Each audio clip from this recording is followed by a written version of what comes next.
นี่สิมาตอบคอมเมนต์ FC พี่น้องเนาะเจนจิราอยู่เยอรมนีพี่น้องเพิ่นคอมเมนต์เข้ามาถามเนาะเห็นคลิปที่ลงการปลูกกาแฟพี่น้องเนาะ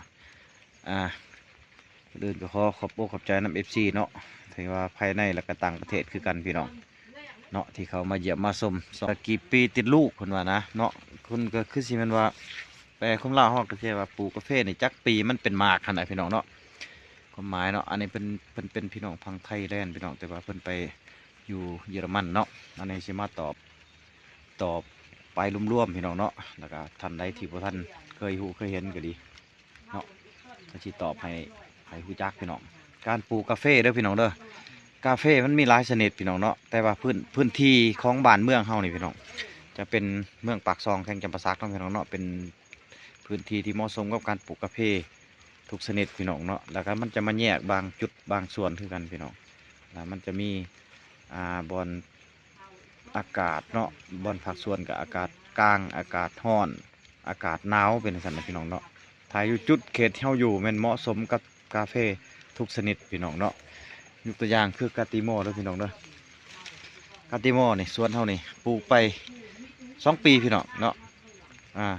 พอดี2 ปีเต็มปีนี้พี่น้องถ้าเขาก็เริ่มติดหมากพี่น้องเริ่มติดหมากเนาะเริ่มเป็นหมากเป็นลูกคือพี่น้องพังไทยว่าเป็นลูกเนาะติดลูกเนาะนี่มันติดหมากเป็นหมากพี่น้องนี่เนาะอันนี้เฉพาะกาติโมเด้อพี่น้องเนาะแล้วมันก็อิงใส่เจ้าของเนาะที่ว่าบุรวัตรักษามันนะพี่น้องเนาะถ้าเขาปลูกใส่บ่เอาใจใส่มันก็ขึ้นซ่าเนาะจาก2 ปีหมากมันจะเป็น3 ปี4 ปีก็เป็นไปได้พี่น้องเนาะอันนี้ของเขานี่2 ปีเด้อพี่น้องเด้อ2 ปีเป็นหมากพี่น้องราชิพาไปเบิ่งกกกาแฟกาแฟมิกพี่น้องเนาะสนิทกาแฟมิกถือว่ากาติโมนี่มัน2 ปีเนาะรับประกันได้เห็นหมากเห็นดอกพี่น้องถ้าเป็นกาแฟมิกพี่น้องเนาะอันนี้เป็นกาแฟมิกเลยพี่น้องเนาะเป็นกาแฟมิกเป็นกาแฟใหญ่พี่น้องต้นบักใหญ่เนาะปลูกไว้กาแฟมิกนี่นับแต่มือเขาปลูกพี่น้องแต่มือเขาปลูกนี่ซ้ำมาเป็นหมากนี่อยู่ใน5 ปีพี่น้องเนาะ5 ปีจังเป็นหมากพี่น้องเนาะประมาณนั้นพี่น้องเนาะอันนี้มาตอบ FC เฮาเพราะว่าภายในกับต่างประเทศเนาะผู้ที่ว่าท่านเคยผู้จักต้นกาแฟบ่จักการทำการผลิตของเขานะพี่น้องเนาะอันนี้เฮามาตอบให้ FC เฮาพี่น้องราชิพาไปเบิ่ง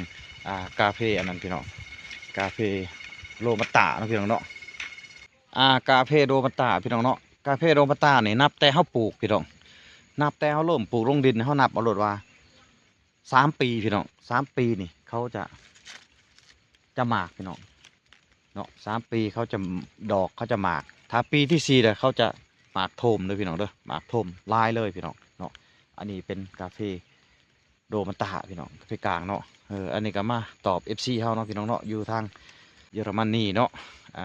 ก็ขอบอกขอบใจน้ำเพื่อนๆ FC เนาะที่เขามาเยี่ยมมาชมถ้าว่าเพื่อนๆเนาะคนไหนสนใจเรื่องการเฮ็ดสวนกาแฟเนาะอยากรู้ข้อมูลกะทักทายเข้ามาเนาะพี่น้องเนาะกะถึงสิบ่แม่นว่าเอาไปไปเฮ็ดไปปลูกไปฟังกะยาพี่น้องอยากรู้ไว้พี่น้องเนาะเพื่อเป็นบทเรียนพี่น้องเนาะกะทักทายเข้ามาเนาะพี่น้องเนาะเอาคลิปนี้ก็สิมีเท่านี้แหละพี่น้องเนาะสุดท้ายก็ขอบใจกับเพื่อน FC เฮาที่คอมเมนต์เข้ามาถามเนาะนี่แหละพี่น้องเป็นกาแฟโรบัสต้าดอกพี่น้องย่ามดอกเขาจะหอมพี่น้องกลิ่นหอมเนาะขอบใจได้หลายพี่น้องขอบใจ